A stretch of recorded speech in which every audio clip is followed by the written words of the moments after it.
Paging Dr. Teel is a podcast dedicated to highlighting the importance of a holistic approach to mental health, which emphasizes the connection between the mind, body, and spirit.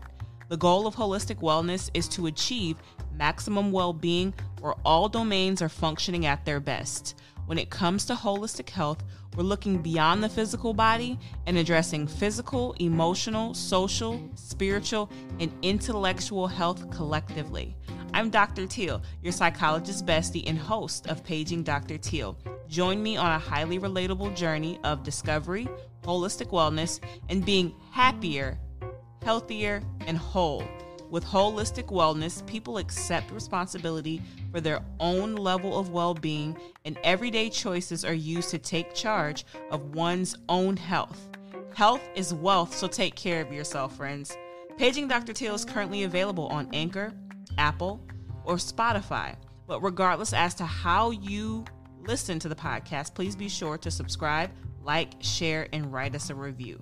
Follow us on Facebook and Instagram at PagingDrTeel and visit us on the web at www.PagingDrTeel.com.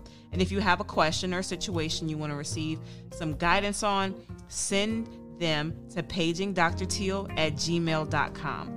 I'm here for you, so I want to hear from you, friend.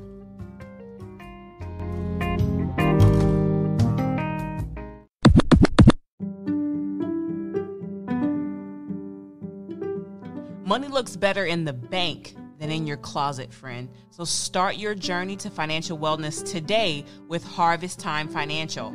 Harvest Time Financial can help grow your credit score by removing collections, medical bills, charge-offs, late payments, repossessions, and bankruptcy. Harvest Time Financial also offers one-on-one financial coaching, legacy and income protection, and notary services.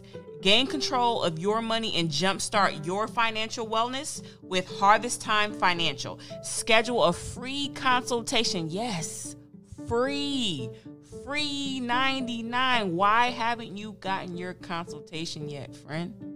Schedule your free consultation now at harvesttimefinancial@gmail.com and be sure to follow them on Instagram at harvesttimefinancial. Again, that's harvesttimefinancial@gmail.com for your free consultation. And be sure to follow them on Instagram at harvesttimefinancial. And make sure you tell them that Dr. Teel sent you, friend.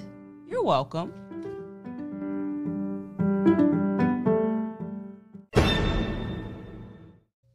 Hey, friends. Before we get into today's episode, just a few announcements.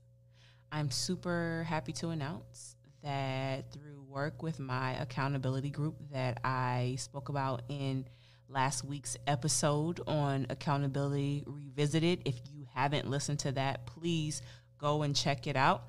But I'm excited to announce that I've lost 17 pounds since starting with this group.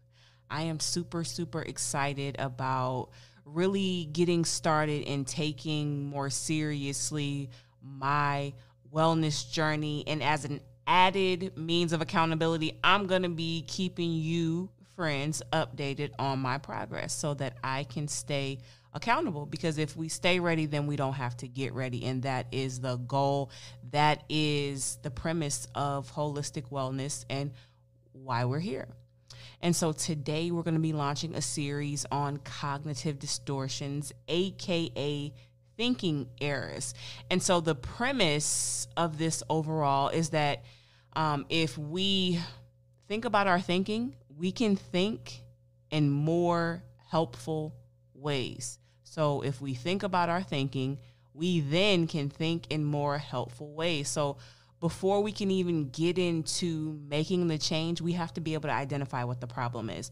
And oftentimes we, through experience in life, develop these templates. They're like shortcuts, if you will, to, how do I say this? They're shortcuts that give us guidance of some sort. But oftentimes these shortcuts are generalizations and they're erroneous because they're based on a single incident. We can't generalize. We can't take the outcome of one incident and say, hey, that's just how it works now.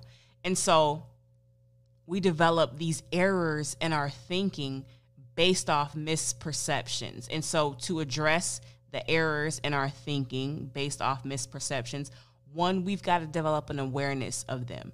And a part of that awareness is developing a vocabulary for those things. So in this series, I will be sharing with you some of the most common cognitive distortions or thinking errors, as well as sharing my experience individually and also professionally in navigating cognitive errors. And then, of course, I'm going to hit you with the solutions, how you address and combat negative thinking so that you can be your best self. So let's get into it. Cognitive distortion is a concept from the cognitive behavioral therapy camp, if you will, developed by psychiatrist Aaron Beck during the 1960s. And originally, it was used for the treatment of depression and other mental health disorders. Now, cognitive distortion involves the interpretation of events and situations so that they conform to and reinforce our outlook or frame of mind. Typically speaking, cognitive distortions or thinking errors, as some may call them, typically are derived on the basis of very scant or partial evidence, and in some cases, no evidence at all. Thinking errors are very automatic and can be unconscious. Yeah, they're unconscious. I'll say instead of they can be, typically they are, because it happens so fast. It's something that has become ingrained in us over time. So it is definitely unconscious in an automatic way of thinking. Cognitive distortions in depression, for example, what would that look like? So two that come to mind would be selective abstraction and catastrophic thinking. And I'm going to explain those two concepts. So selective abstraction is to focus on a single negative event or condition to the exclusion of other positive events. For example, one might say, my partner hates me. He gave me an annoyed look 3 days ago, even though he spends all his spare time with me. So that's an example of selective abstraction. It's like you see what you want, essentially. And then we have catastrophic thinking, which exaggerates. Let me bring that back. Don't you hate when you get tongue-tied? See? Don't you hate when you get tongue-tied, friend?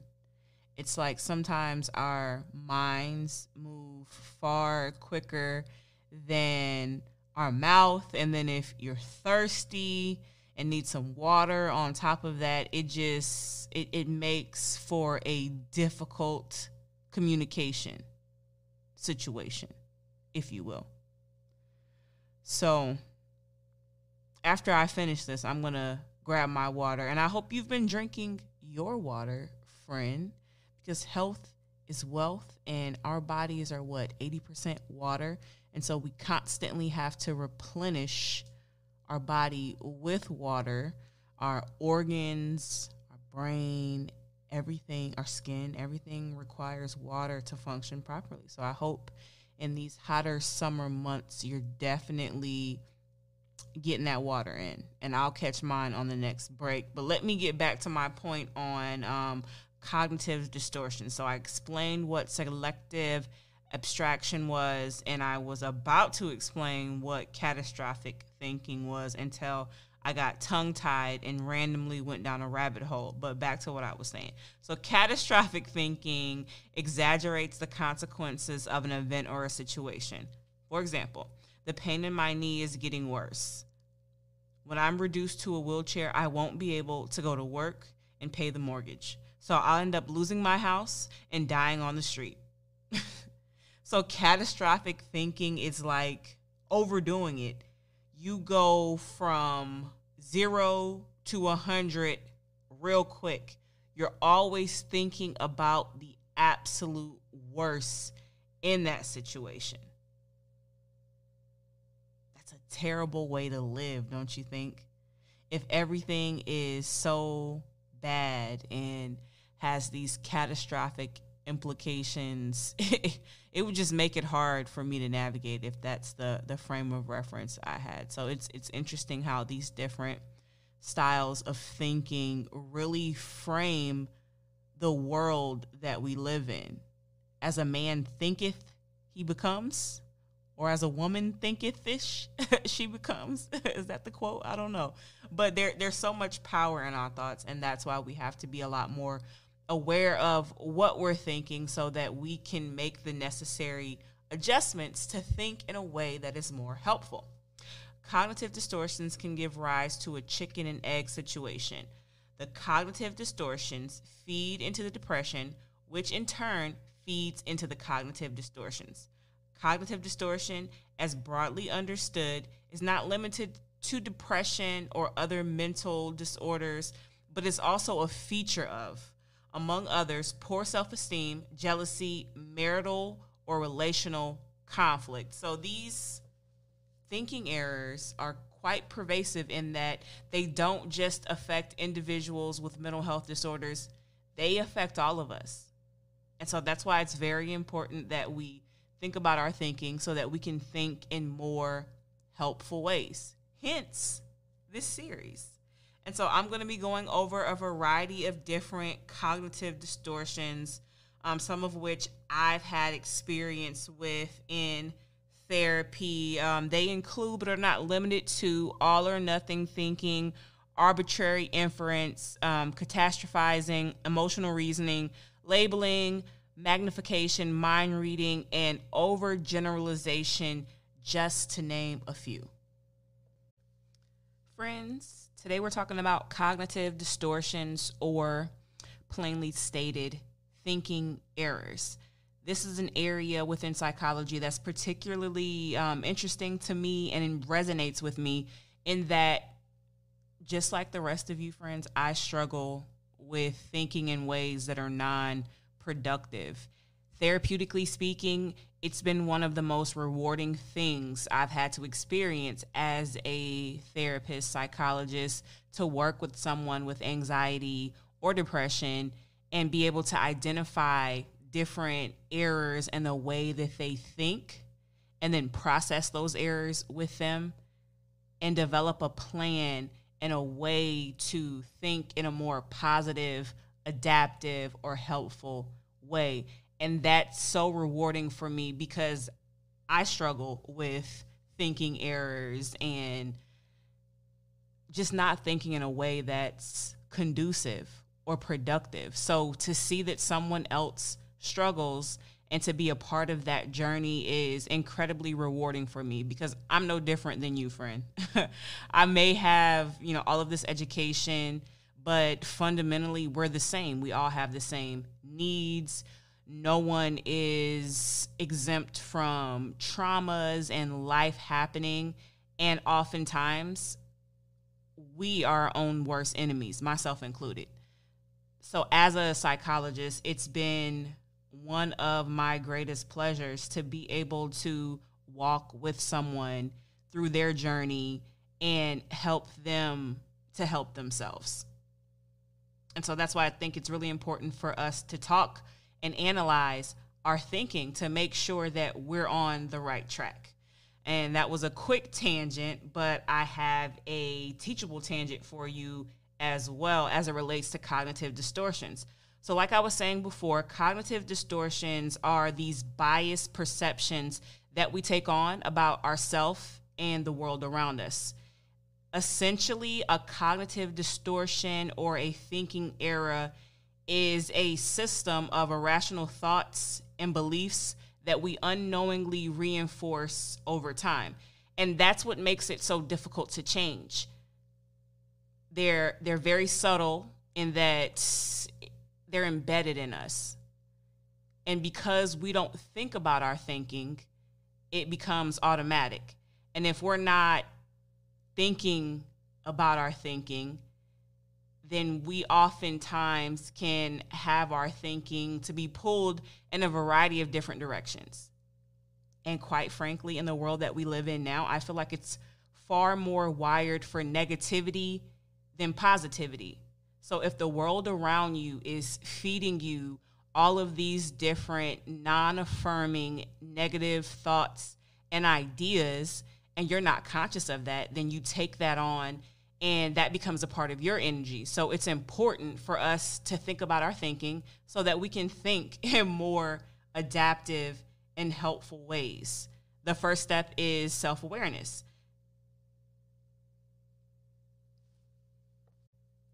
Then once we become more aware of the way that we think, then and only then, my friend, can we take the necessary steps to make needed adjustments so that we're thinking in ways that are more helpful. So in a nutshell, cognitive distortions, they come in many forms.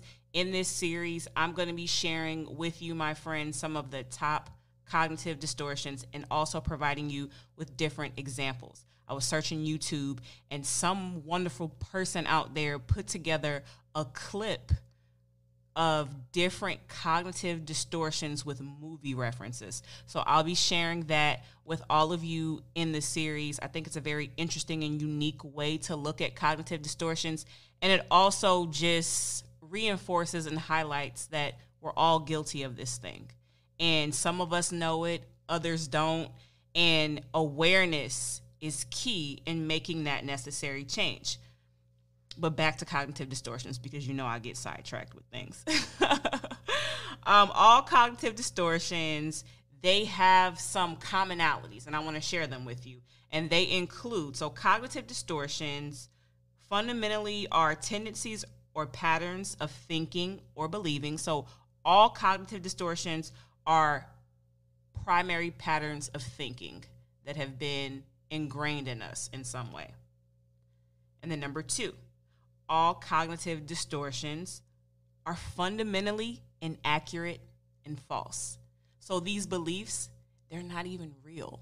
And so that's why we have to think about our thinking so that we can think in a better way. And if you're not aware of your thoughts, then there's no way for you to shift them in the right direction. They just run amok. It's like going down a rabbit hole. Like when you're on Instagram or Facebook, for example, or even YouTube, and you say, I'm just going to do this for a second because I have X, Y, and Z to do.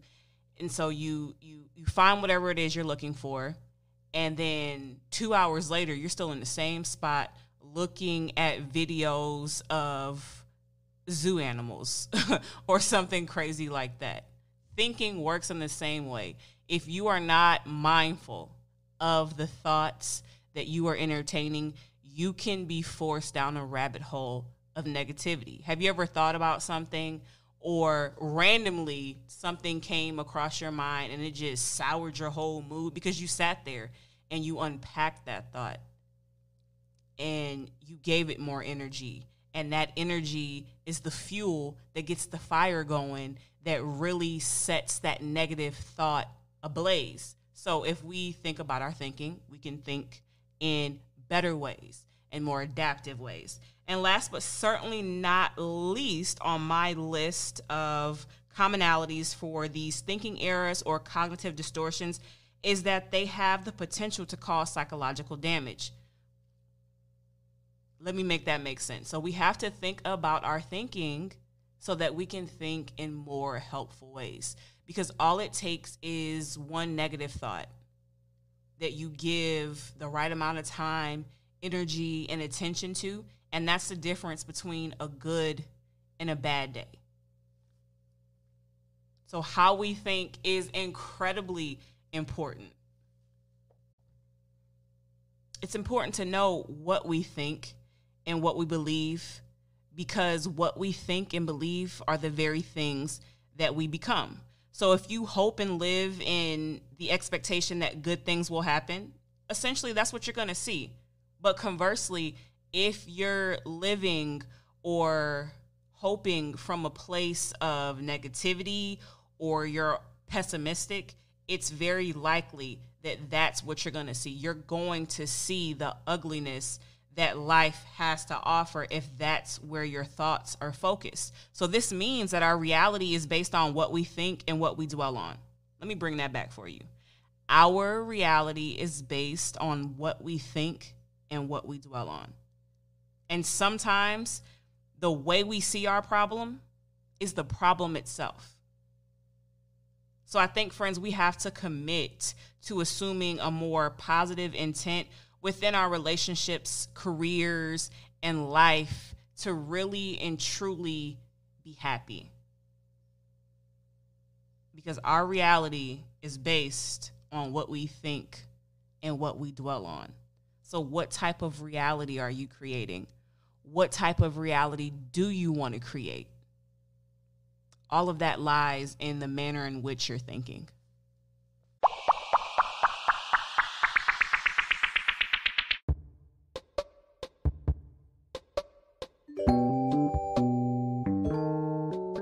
On the Couch with Doc is a segment dedicated to providing you with practical strategies for real life problems. Let's get into it. So since we're talking about cognitive distortions or thinking errors today, friends, I figured we'd specifically take one of our thinking errors that we're going to discuss later in this series and provide a manner to address that cognitive distortion. So a sneak peek in the series and a solution all rolled into one for you, my friend. Let's get into it. So focusing on the negatives and filtering out the positives is a type of cognitive distortion. In this case, an individual will focus on one thing that went wrong instead of all of the things that went right. For example, I once asked a client how things were going, and the reply was awful. When asked to elaborate, the client went on to say, last night I studied, got up on time, made it to class, passed my test, ran into an old friend and had lunch, but then I got a flat tire. The client felt the day was awful because of the flat tire and wasn't able to focus on all of those wonderful positives they had experienced throughout the course of that day. So the challenge here is your focus, friends. Focus, focus, focus. Focus on all the positives that happen throughout the course of your day. And you can do this by reviewing the events of the day or the moment and creating a game of positive versus negative. And it might even be helpful to write out a list.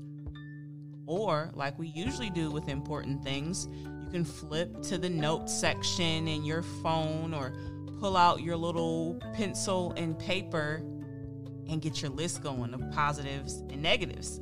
So what you'll do is you're going to half up the page or the note in your phone, and you're going to include all of the good things that happened during the course of that day or within that moment, and all of those bad things. This may seem challenging at times, but the oftentimes we'll discover, friends, that the positive side always wins. There are typically far more positives than negatives if you actually stop, sit, and think. Sometimes writing it down creates just the visual we need to put things into the proper perspective. So we've got to focus on our focus. And if we focus on things that make us happy and make us feel good, then we'll feel good. You're welcome.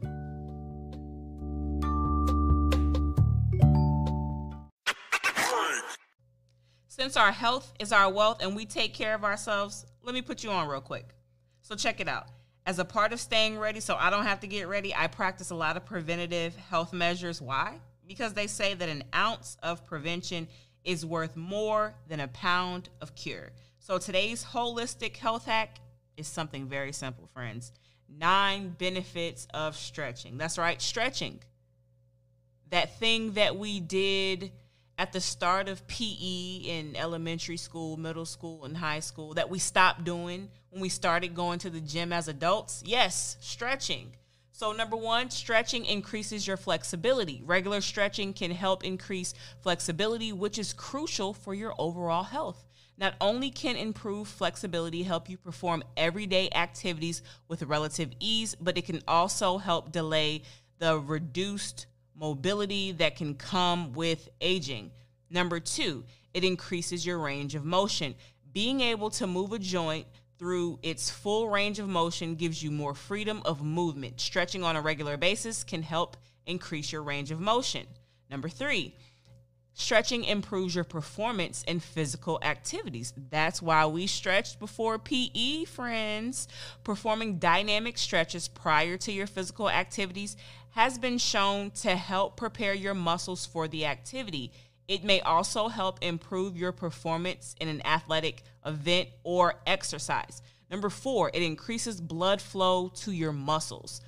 Performing stretches on a regular basis may improve your circulation. Improved circulation increases blood flow to your muscles, which can shorten your recovery time and reduce muscle soreness. Number five, it improves your posture. Muscle imbalances are common and can lead to poor posture. Did you know that a combination of strengthening and stretching specific muscle groups can reduce musculoskeletal pain and encourage proper alignment? That in turn may help improve your posture. Number six, it helps to heal and prevent back pain. A regular stretching routine can help prevent future back pain by strengthening your back muscles and reducing your risk for muscle strain. Number seven, it's great for stress relief. That's so important. We're often overworked and incredibly stressed out. So you might want to incorporate stretching into your daily activities, because when you're experiencing stress, there's a good chance that your muscles are tense. That's because your muscles tend to tighten up in response to physical and emotional stress. Focus on the areas of your body where you tend to hold stress, such as your neck, shoulders, and upper back. And my favorite, stretching can calm your mind. Participating in a regular stretching program not only helps increase your flexibility, but it can also calm the mind. And last but not least, for all of my headache sufferers out there, stretching helps decrease tension headaches. Tension and stress headaches can interfere with your daily life. In addition to a proper diet, adequate hydration, and plenty of rest, stretching may reduce the tension you feel from headaches.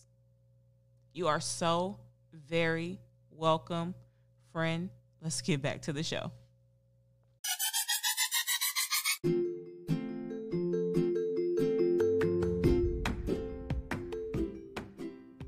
Well, friends, we are out of time for today, but you know I'm never out of solutions. First, I want to remind you to subscribe so that you can stay locked in to the latest and greatest of Paging Dr. Teel. Then I want you to share this episode with at least one person and or on your social media page. Both are much appreciated. And after you've done that, please take just 1 minute out of your day and leave a review of the podcast. Whether you listen on Apple, Spotify, whatever the case may be, leave us a review. Reviews are important because they allow us to stand out a bit more and serve as a reference of sorts to new listeners. Sharing is caring, and knowledge is power. So please do both. Thank you in advance. Also, follow us on Facebook, Instagram at PagingDrTeel. Visit us on the web at www.PagingDrTeel.com. Working on the website. It's being revamped. New content coming for you guys. I'm actually about to start offering a life coach and wellness consultation sessions. Whew. Definitely might want to check that out. Life-changing type stuff. One-on-one with Doc. You get to lay on the couch, the virtual couch, yourself with me. It sounds fun, right? More information to follow, but you've gotta check us out on www.PagingDrTeel.com for more information about your wellness consultation sessions with the good doctor. And so since I'm like your psychologist bestie, if you have a question or situation you want to get some guidance on, send them to PagingDrTeel@gmail.com. I'm here for you, so I want to hear from you. In parting, Remember, friends, your health is your wealth, so take care of yourself. Stay ready so you don't have to get ready, and don't lighten up, tighten up. Later.